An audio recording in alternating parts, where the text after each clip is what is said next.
now. Please order a copy of the video Wake Up America at the handhelp.com website and get the warning out while we still have time.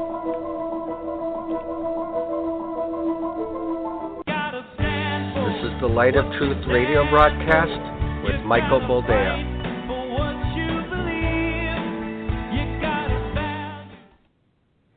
All right, welcome to the program, and thank you for joining us. This is the Light of Truth radio broadcast. I am your host, Michael Boldea, and as promised last week, we are back, we are live, and we're ready to get at it. In honor of Father's Day having just occurred, a little later on in the program, we will have another segment of Two Angry Dads, and dare I say, there's a lot to be angry about.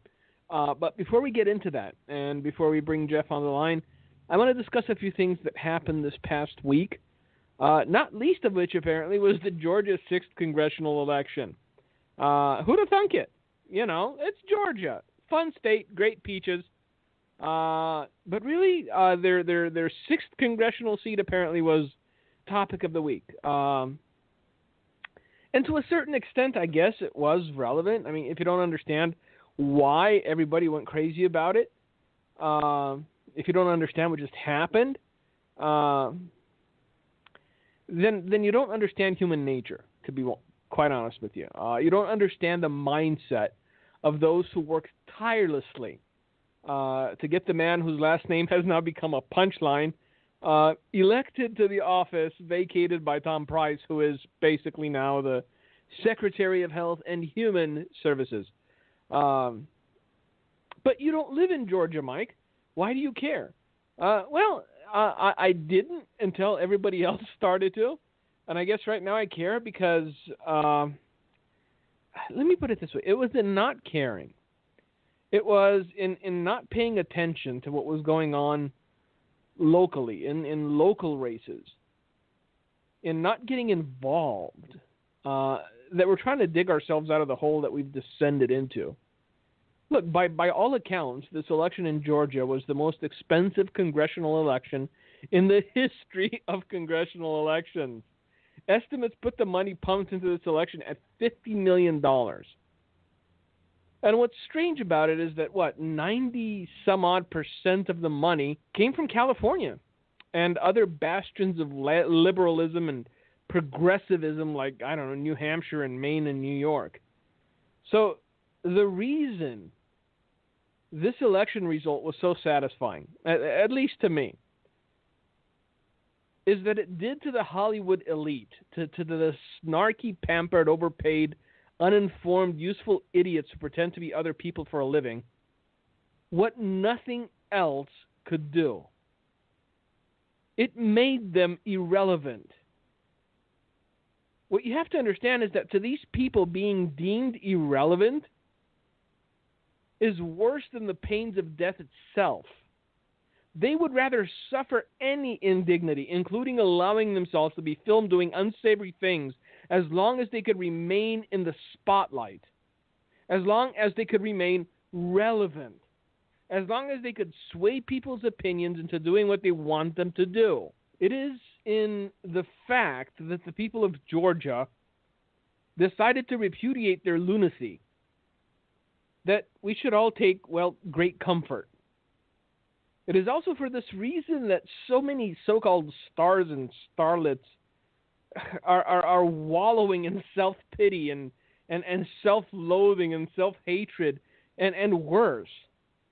They're simply unable to come to terms with the idea that, yes, the fact that they were on a sitcom for a few seasons, some 15 years ago, is not enough of a reason for people to vote against their children's future and against their own well-being. And I know I'm going to get emails and letters because it's unseemly to do this, but watching these people losing their minds is entertaining. I'm sorry, it just is. When the ever-portly Rosie Where's the Ham O'Donnell tweets that Donald Trump is the darkness itself, it makes you chuckle just a little bit. It's okay to do it. You can chuckle. You have my permission. Chuckle away. Because I did. So yes, the Hollywood elite, for what it's worth now, has just definitively been proven irrelevant. And the shadow of gloom and dread is upon them.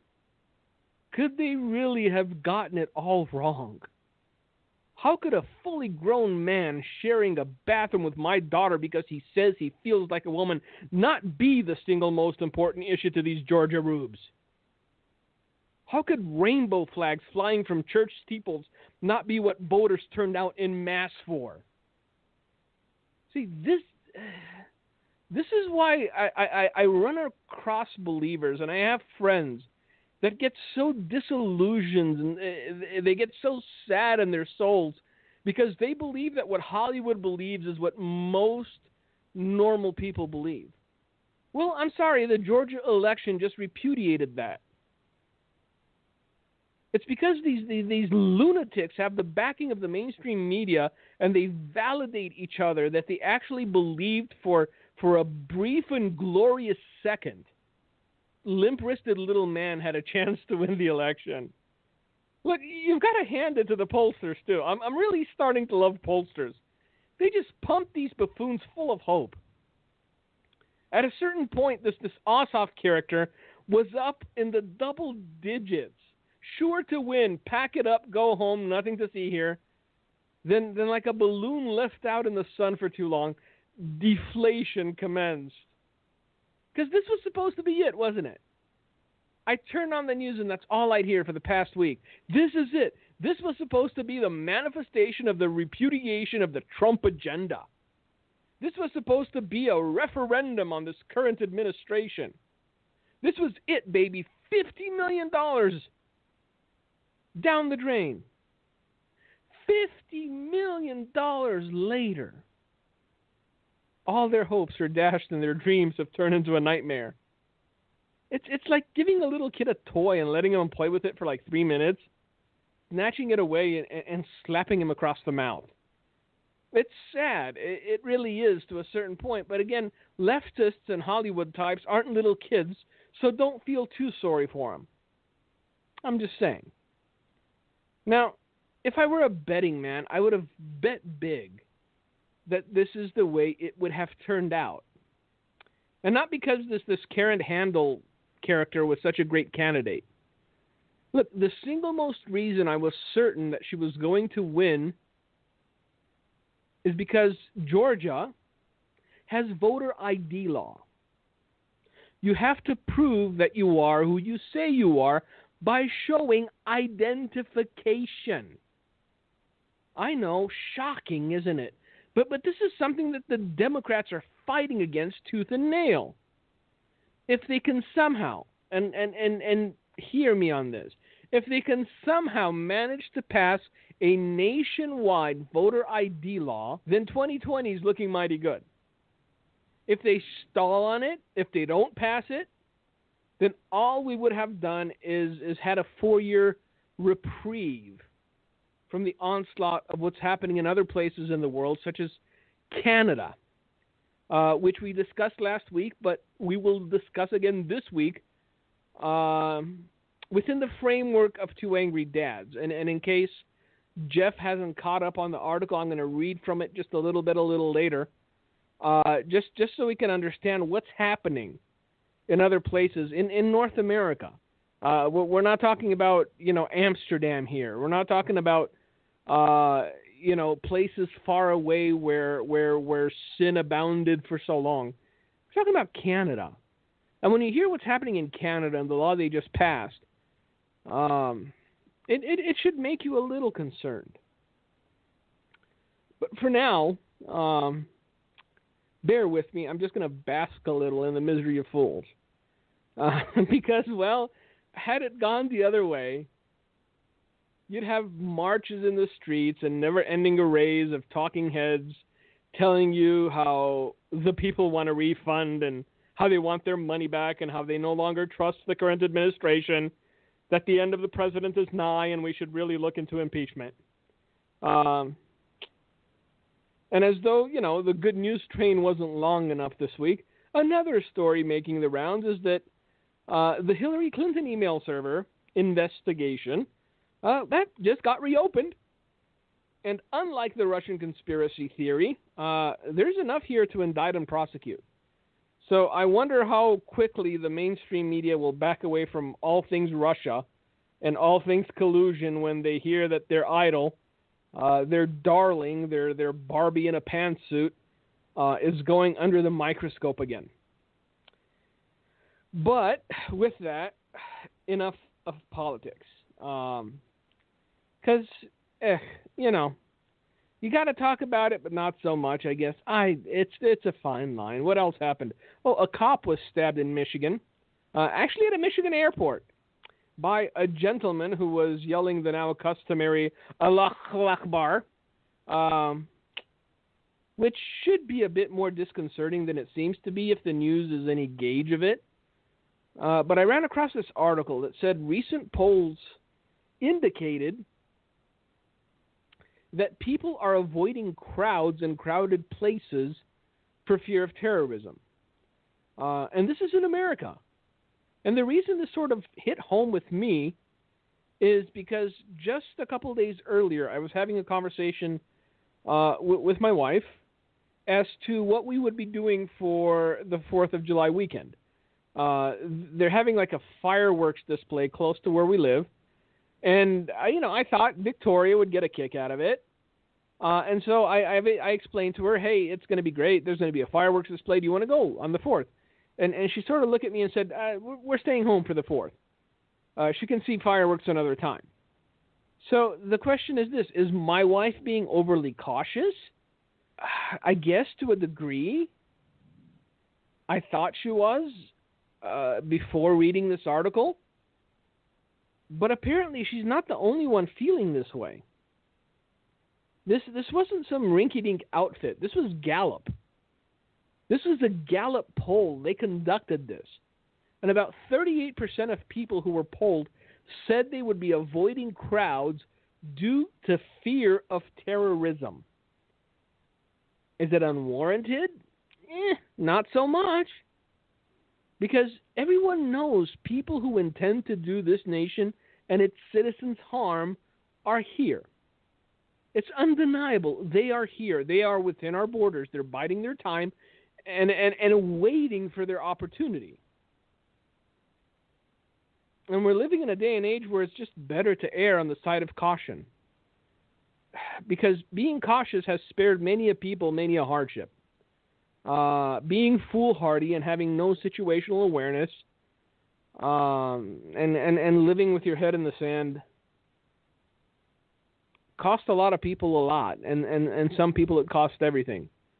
I feel very sad for this young man who was in North Korea for a year and a half and then came home just to die because he had brain damage. And again, I feel empathy for his parents. I think it's a sad situation all around. But what were you doing in North Korea? Have the presence of mind to understand that some places, best avoided. North Korea being one of them. Anyway, if he'd come back, so we could do another Two Angry Dads, because it was Father's Day recently, if you don't know. But also because we're seeing this escalation in the war on parents and the war on family. And more specifically, the war on parenting. And this is happening in various parts of North America, but most specifically in Canada. This just occurred. I mean, this was last week, the 21st. This was yesterday. And I believe it's so erosive and corrosive to the role of fathers and family as a whole that it needed to be fleshed out a little bit. It needed to be discussed, even though I know that some of you would prefer I talk about something else. I've gotten your emails. I've gotten the letters. I understand where you're coming from. I understand why you would prefer I focus on other things. But you have the word. Tells you what you ought to do. It tells you how you ought to live.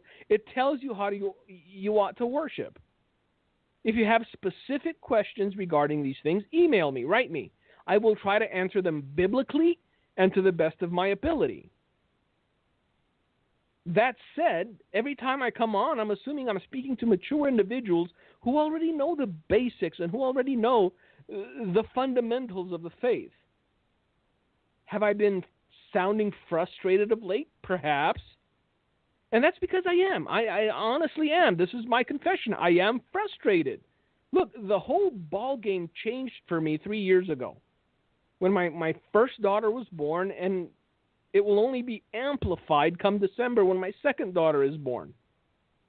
I need to do this in order to be able to look them in the eye and know in my heart that I've done all I can to leave them a world as dissimilar to Sodom and Gomorrah as I possibly can.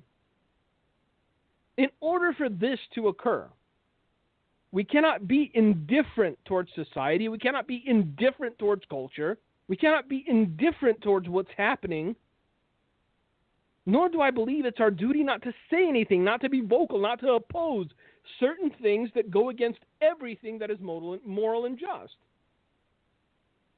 So that's where I am right now. This is the headspace I find myself in. Anyway, I'm going to read a part of this article. I'm going to try to do it quickly. Just so you understand what parents are now grappling with in Canada, and what I believe will be attempted in these United States within 4 years' time if this current administration gets voted out of office come 2020. I'll have Jeff chime in and give his opinion, and we'll discuss it a bit, as we are wont to do in the Two Angry Dads segment. So here goes. This is from thetrumpet.com, in case anyone wants to, fact check me. It starts and it says, for much of the 21st century, Canada has been at the forefront of cultural change. It was the fourth country in the world to legalize homosexual marriage in 2005, behind only the Netherlands, Belgium, and Spain. Well, there you go. Something to truly be proud of, Canada. It is currently on track to be the second country to legalize the consumption and sale of recreational marijuana, because you need a docile and compliant citizenry, and what better way to get them there than legalize pot. Now, another milestone has been passed. It has joined a small handful of nations that recognize and protect the rights of transgendered individuals. Yay, mental illness. 2 landmark bills have been passed that have cemented transgenderism into Canadian culture, or culture if you prefer. Bill 89, undermining the family. The first piece of legislation was passed by the Ontario provincial government this June 1st, and it's meant to overhaul the province's children's aid societies and youth justice system. Basically, what it does is it doesn't allow parents to discourage their children if their children, perchance, say they're transgendered or gender fluid or whatever other idiotic term they come up with. And here's the big caveat here. Attempting to do so, attempting to change your child's mind, is grounds for having your child taken away. Under the new bill, gender identity and gender expression are 2 new categories social workers must take into account when determining what is in the best interest of a child. So, parents who try to dissuade or teach against transgenderism are at risk of having their children taken away if a social worker deems that it's abusive to the child. And here we are, words of the state. I'm going to stop here and let Jeff jump in a little bit. Otherwise, I'm going to keep going on for the rest of the hour. But this is where Canada's at. You're going to have bureaucrats. You're going to have people that weren't smart enough to start a business or smart enough to make it on their own and win into this, I love this term, public service. You're going to have these people determine whether you get to keep your child or whether your child gets taken away because you discouraged transgenderism. It's going to be a while before, if ever this comes up. My daughter's only 3, but this sounds heinous to me. This is happening in Canada. This is happening in a civilized country. Jeff, I'm sorry. Go ahead. Tell me what you think about this. I'm angry. Are you? Yeah, I was speaking with a friend about this when I saw the article, and I said it's finally come to the point where you can see that the gay agenda is not about equality. It's about destruction of the family, and it's always been about the destruction of the family. And this goes all the way back to Matthew Shepard, I think, is the person that became the case in America that he was a young gay man who was supposedly killed by 2 bullies, straight bullies, and it always begins with sympathy, and then it always moves into equality, and then it always moves into dominance and destruction of the other side. And we're just now seeing this. And we're just not now seeing this. We're seeing the continual progression and the uncloaking of their actual agenda. And of course, years ago, when the Christian community was saying, look, they're trying to make inroads. They don't want equality. They want destruction of the family. And of course, the Christians were seen as hate mongers and bashers and homophobes and stuff like that. And those who were screaming that are now being vindicated. But it's not like, oh, great, I'm vindicated. I've been shown that I was right back then. All this is we're just going to keep heading down this path. And I can feel for you because, I had 2 daughters, and one of them, of course, is out of the house, moved out. The other one is just 2 years away from going off to college. But I can't imagine being a dad now with a small one, knowing that you're this close to possibly a law being passed in our own country someday, like you said, maybe 4, maybe 5 years, and they could potentially take away your own child just because they like putting on a dress or they like pretending to be something else, when sometimes kids playing around, it's like no big deal, but the parent can't even decide for the child anymore. They've become, like you said, they're wards of the state, and the parental rights are gone.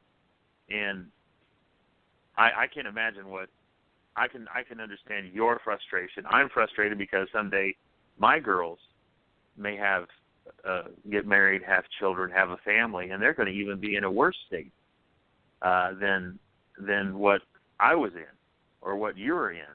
And I can remember way back, how you said that everything changed when your daughter came into the world. Well, for me, I got serious about my faith when my daughter came into the world. I was pretty much on a shaky ground with God for a long time. Grew up going to church, but didn't act like it. And it wasn't until I had my first child that I began to really think about the future. I was thinking about her future, and that governed a lot of the things that my wife and I did in opposition to the rest of our family with respect to raising them to know Christ. And boy, I can't imagine what your daughter's going to face, even if we're here long enough to where she has the opportunity to have a family. And a bit, look, I would have expected a lot bigger reaction from the church in America than I'm seeing right now. This is why I wanted to discuss this today, because what's happening in Canada right now is the canary in the coal mine. This is the culmination of the homosexual agenda. If you teach your child morality, if you teach your child principles, if you teach your child, and it's going to get to that where if you teach them religion, if you don't let them choose their religion, if you don't let them choose to be spiritual beings that choose the path towards their nirvana, then they'll get taken away for that. Look, once the government can come in and take my child for any other reason than the child is in danger or the child is being abused, then personally I feel as though the government has overstepped. And this passed in Canada. This is now law in Canada. Yeah. And again, I guarantee you, if we had an alternate universe machine and we could peer into it, This would be happening in America right now had the other side won. This is why, because I got a lot of flack. Why are you getting into the politics thing? Why are you being political? Because the other side was not an option. Because right now we would be exactly where Canada is. We'd be passing these laws. You'd have guys in chaps and rainbow flags marching on the White House lawn, celebrating. Because this was the thrust of the campaign. Every time this woman stood up to speak, it was about the LGBTQIO community. You remember that. You remember the speeches. It's like there's nobody else in this country except mentally deranged people who have a sexual attraction for the same sex. Never mind the other 310 million people that are hardworking, blue-collar, folks. Those are the only people that you need to be concerned with. And I think this is largely the reason why she lost, is that because they overreached. Yeah. And people are beginning to see, up until a certain point, it was a sympathy issue. Up until a certain point, it was an acceptance issue. But then it became validation, and then it became subjugation. And when normal folk, when individuals that, I'm going to tell you that it's a sin because it's my duty to tell you that it's a sin. Am I going to try to throw you off a roof because of it? Am I going to try to cut off your head? No. I'm simply going to tell you that it is a sin in the sight of God. All right?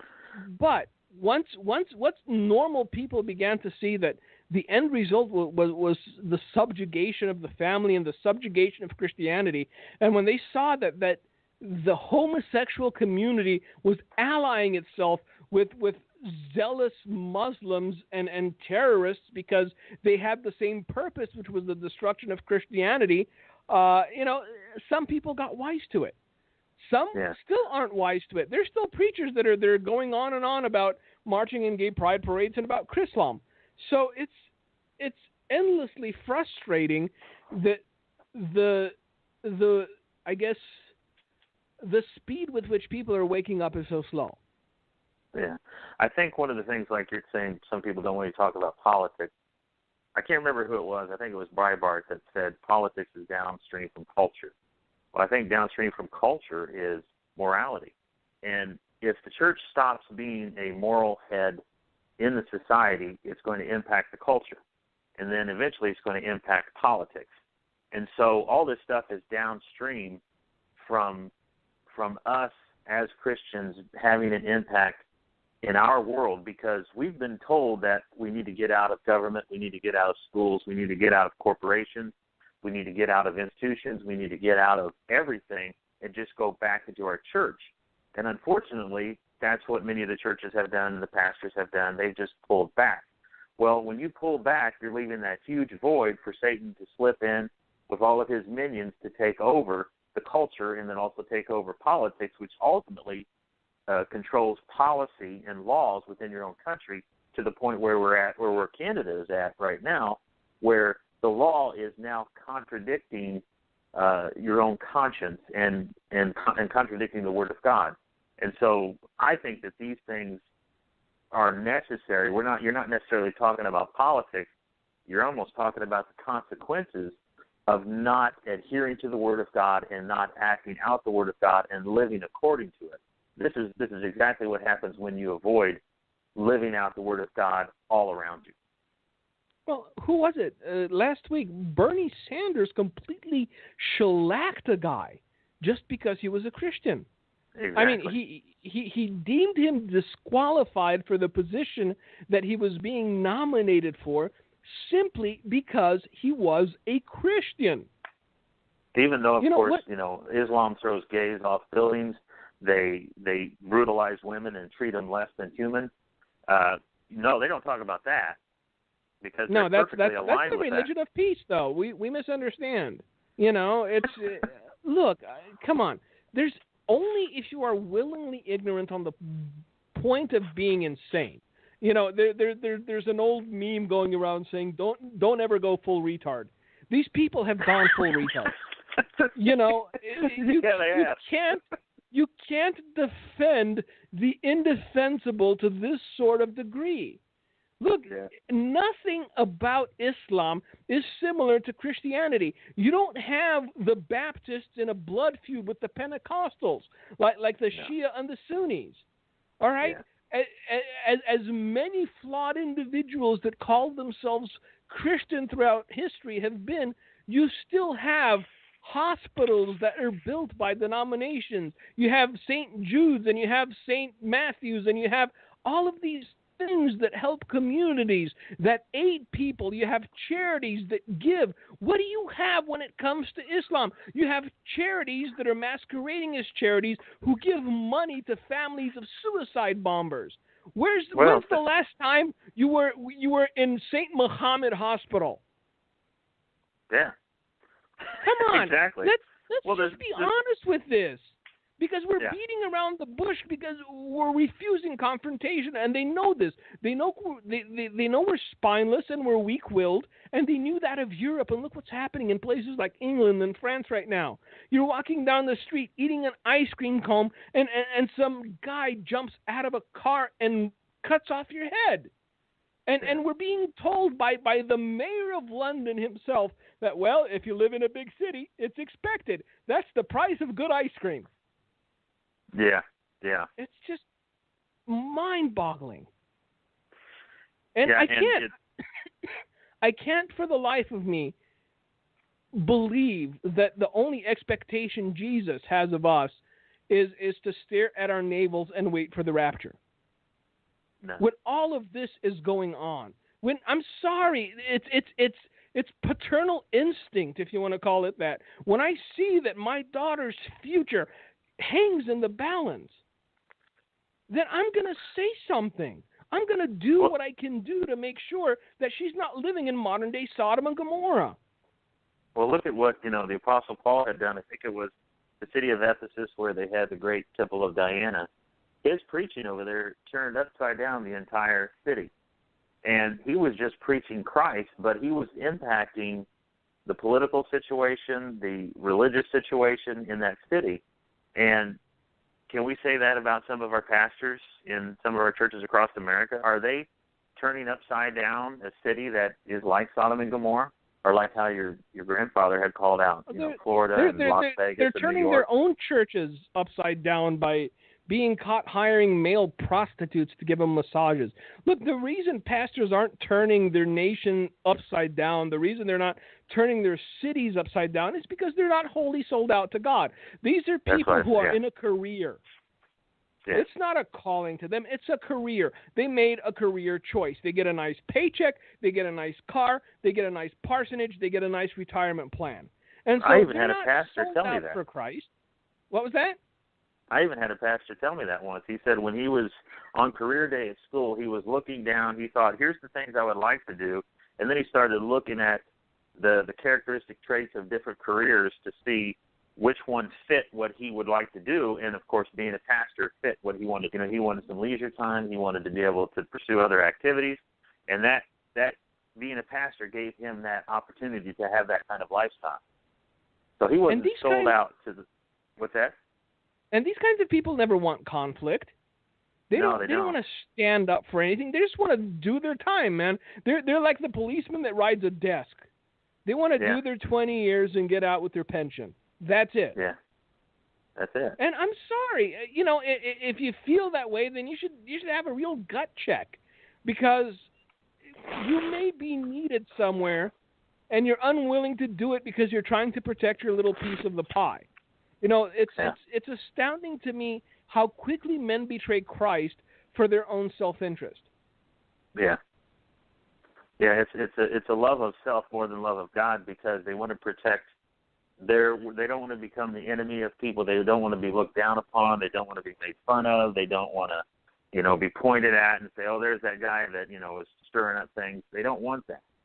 They want comfort. And because to walk the path that your grandfather walked, that you are walking, that Gino's walking, that many other missionaries and pastors have walked, a lot of people step back and they look at that and go, wow, I don't want that. If I commit my life too hard to Christ, I'm going to have all kinds of problems. I don't want a hard life. I want an easy life. And they find the path of least resistance, and that's usually to go with the flow. This is look, I was reading this. It says this. This is a person that's a representative of the state of Canada. Okay, this is an elected official who came to this brilliant conclusion. I would consider that a form of abuse. Just think of this. I would consider it a form of abuse when a child identifies one way and a caregiver is saying, no, you need to do this differently, he said. If it's abuse and if it's within the definition, a child can be removed from that environment and placed into protection where the abuse stops.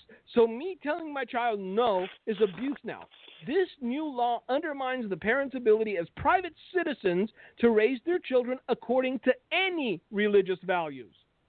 The state so what do they is do now when the child identifies? Go ahead, I'm sorry. The state is now dictating how parents are to raise their children. This is now law in Canada. Open your eyes. This is law in Canada. And I guarantee you, in 4 years, it's going to be law in America if the pendulum swings back and the other side wins. And wait till your kid identifies as a tiger and they want to put him in a zoo. Well, you've got look. I'm sorry. I feel bad for their mental disorder. I really do.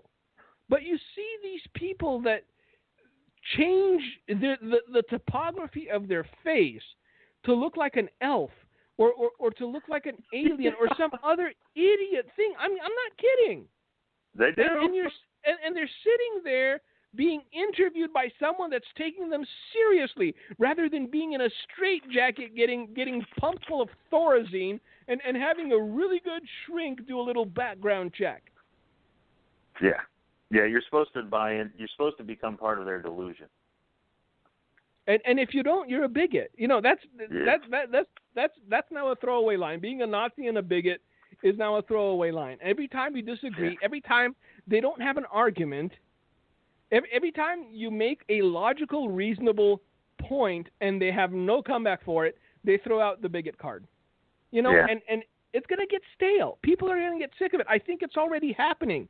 People have come to this culmination point where they're not going to be browbeaten by pedophiles and perverts anymore. They're not going to be browbeaten by people who apparently the biggest issue in the world is having a fully grown adult taking a leak next to their daughter in a bathroom because he says he's a man. You know, it's just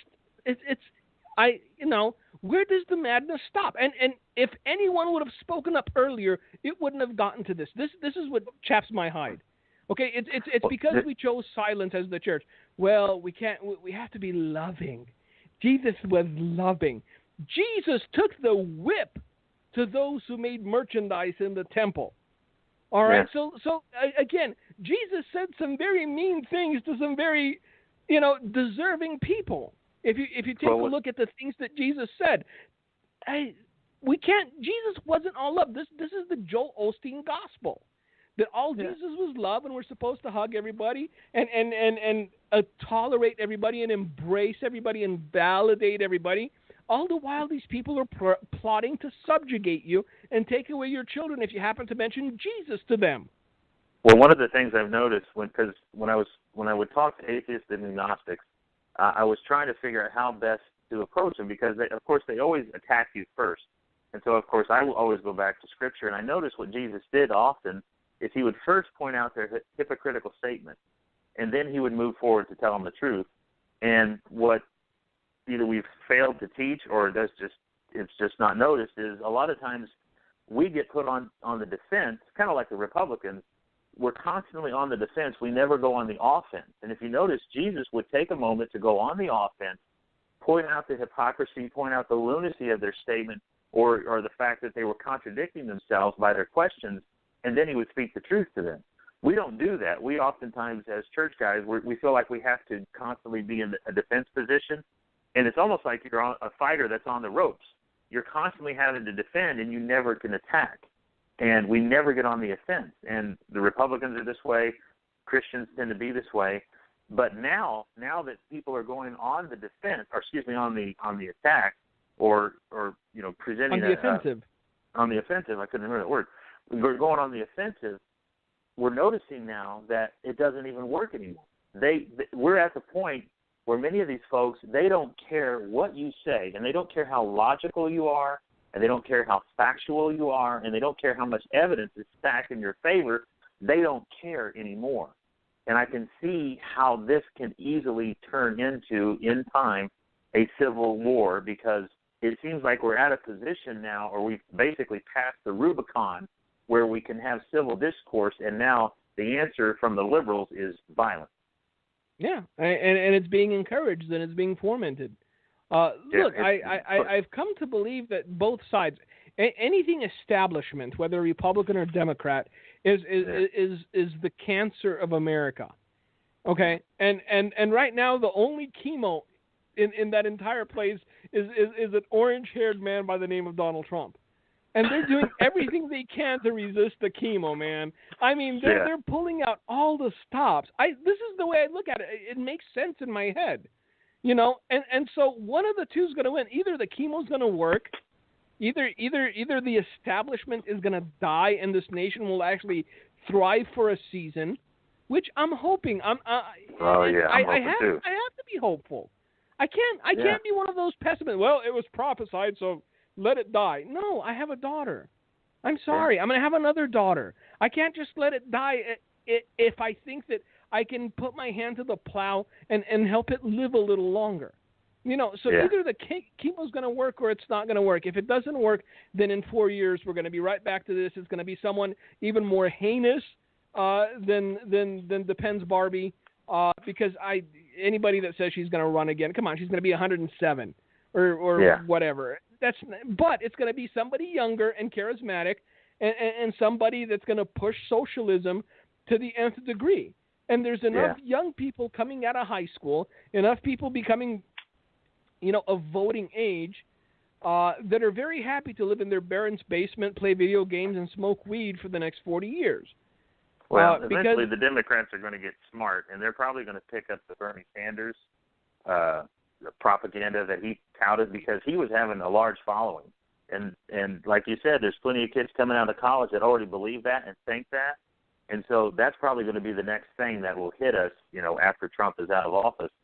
And I think once Trump's gone, I don't think we'll ever see somebody like that again. No, I think this is a once in a lifetime thing. Because I think it's just a one shot. Because again, we've had the spine bred out of us.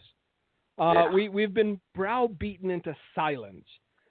You know, and even when we know what's right, when right is so right that it cannot be avoided, we still bite our tongue because we don't want the confrontation. Look, I think the only way that the Republicans have a chance of winning in 4 years is to continually play live footage of what's going on in places like Venezuela. You know, because that's the end result of socialism. That communism has never worked in the history of the world. Communism has never worked. And don't start with socialism isn't communism. It is. It is. It's communism without the gun until the gun is necessary. That's right. Because that's what they're going to say.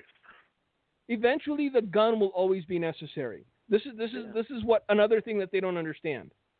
Well, that guy in Virginia figured that out. Eventually, you're going to run out of rich people. Eventually, you're going to run out of businesses. Eventually, you're going to nationalize everything that can be nationalized. And because the dumbest and most violent people rise to power in a socialist environment, they can't manage anything. No. And so you have Venezuela. Look what's happening over there, man. There's people hunting rats with sticks, trying to survive. The average Venezuelan has lost 19 pounds in a year. Wonder if Jenny Craig would sponsor that. Exactly. If you want to lose weight, become a socialist. There you go. But it's there's just so much going on in the world, and I feel as though the church is doing so little. That's why I get frustrated. Because I got a letter today that says, you sound so frustrated. I am. How can you not be? You know, I'm not in a celebratory mood. The election happened, and the election was just the beginning of a process. Right now, we started chemo. Whether we survive or not is yet to be seen. Yeah. There's no guarantee. There's the Republican establishment, the Democratic establishment, and everybody in between wants this guy's head. You know, and the one caveat is that the people are still with him. And this is the one thing that I don't think they're taking into account, is that God forbid they try to impeach him or something happens to the man. It's instant revolution. There's no way around it. There's no way to avoid it. You know. Yeah. There's like I had a friend of mine. He's a little hillbilly-ish. He wears the wife beaters and he's got a gun collection to rival Winchester. And he goes, you know what? If he goes, they go. I'm like, calm down, man. Nobody's going anywhere yet. Just calm down. But there's a lot of people that have that mindset. They saw this election as the last hope to leave their children a nation where their children aren't serfs and where their children aren't slaves. Yeah. And that's that's definitely where they're trying to get to. Oh yeah, because look, socialism is good on paper, but that's all it is. It never works out. You know, it's like Common Core math. Exactly, and you have microcosms of it, where you have certain areas in America where the poverty pimps know what to do. They promise more and more stuff, and people like Maxine Waters, which. The fact that she doesn't have "Remember to Breathe" written on the palm of her hand is still amazing to me. She gets reelected over and over again. Yeah. You know, but it's because the district that she's from, all she has to do is promise more free stuff. Yeah, that's all I got to do. You know, and so if you can get somebody that's charismatic, look, because right now they're trying to push Chelsea Clinton. Look, she doesn't have. She doesn't have her mother's violent streak, and she doesn't have her father's charm. So that girl's not going anywhere. She should just invest in some braces and be done with it. But eventually they're going to find somebody that's charismatic. You know, that the far left can get behind, and that's when it's going to get dangerous. Because you see what the Bernie Bros are doing.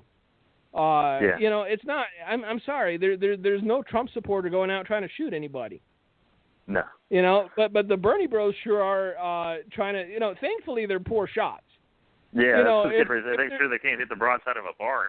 If there's a silver lining, is that liberals and Democrats are horrible shots, because to them they all think they're Rambo until they hold a gun. But the one thing about the Democrats or the liberals is they can organize, and if they eventually get smart, which I think they will start. They may back off a little bit and then reorganize and then come back and hit hard. Which, I mean, look at what they've accomplished so far. I mean, one thing I've noticed as Trump has gotten in, we as a country are starting to see the limitations of the executive branch. We thought, you know, that the president could be like God here in America under Obama, but now that Trump is in, you're starting to see all the limitations of that the president actually has, and you see the limitations of the judicial department. Only Obama could be like God. You know, who does Trump think he is? Well, but I think the Supreme Court's going to sort a lot of that out, because I think the 9th District overreached. I think the judge in Hawaii overreached. You know, it's one of those things. They know how to use the system. They've been gaming the system for a very long time, and they know how to play it. They know how to play the game. And again, it's astounding to me how little support the man has from his own party. You know, you sort of feel sorry for him, because it doesn't matter whether you love him or you hate him. You got to admit that he's sort of winning. You know, I mean, he's had some successes that are demonstrable, and yet the Republicans are still unwilling to get behind him. And that's, you know, the Democrats, man, they'll defend anybody. They'll defend a rapist. They'll defend a pedophile. They defended Anthony Weiner. Yeah. Oh, yeah. That's it. Well, I heard drop. even There's Vilma nothing Abedin more. went back to him. Yeah, exactly. Well, you know, that's her choice. You know, but the thing of it is, they stuck. I mean, the man shot himself in both feet and in the face, and they still try to prop him up. You know, Republicans, it's a strange animal. But again, it's it's the career politicians, and Donald Trump is a disruptive force.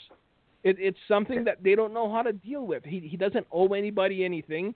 He's not in anybody's back pocket. There's no pressure points there, and so they can't. They don't know how to deal with something like that. I honestly, I watched his speech in Iowa. The man seems authentically in love with the American people, which is which is a big difference from the last 8 years. Yeah. I think George Bush, to a certain extent, had a love for the American people. I think Ronald Reagan was demonstrably for the American people. But the others just used the American people towards their own nefarious ends. I think this man honestly loves America. And politicians don't understand that. You're not supposed to love the rubes. You're supposed to lie to them and get their vote, and then go back in 4 years. I mean, the guy has no reason to be in Iowa. No. He's not running for anything. Nobody's trying to win a congressional seat in Iowa. He's there for the people, and so you got to respect that. Yeah. Yeah, definitely, definitely. Yeah. The Clintons have learned how to use America's vast resources as their piggy bank, learning to sell them off pieces and parts. If it was just America's resources, it would be one thing. But when you betray your country for the sake of money, when you sell secrets to the Chinese, when you sell nuclear secrets to the Chinese for a donation to the Clinton Foundation, that's when somebody should have called a flag on the play. But that's just me. Well, that's you and many others. But I agree. So it's I know there's a lot of Christians. Oh, the man is not a righteous man. Come on, you could barely find a righteous pastor. I didn't, It's I understand their point of view, and I understand where they're coming from, because I get the emails. How could you not condemn? Condemn what? The man didn't say he was a Pentecostal preacher. The guy in Denver did, in Colorado. Yeah. And look, I'm sorry. Between condemning the guy in Colorado who hired a male prostitute to massage him while he was taking ecstasy or some nonsense, and condemning Donald Trump, I'm going to go with the Pentecostal preacher first, because I'm going to hold him to a higher standard. Well, yeah. But apparently, be ye not many masters. Over these things. Be ye not many masters, for ye shall receive the greater condemnation. Exactly. Yeah. So. Yeah. We got a hard road to row, and Canada. Honestly, what's happening in Canada is frightening to me. It should be a cautionary tale for every Christian, for every believer, for every parent that wants to raise their children the way they want to raise their children. And for better or worse, my parents chose to raise me a certain way.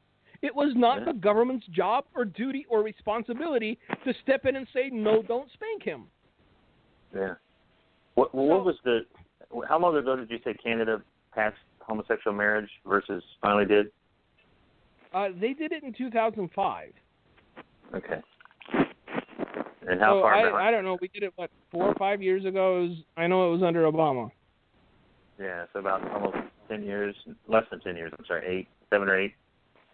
So, yeah, you're like you said, you're looking anywhere from 5 to 8 years. We could be following an exact path that Canada is, and then your daughter is going to be faced, or your family is going to be faced with this issue. And, obviously, I don't think that would ever happen to your family, but, who knows what.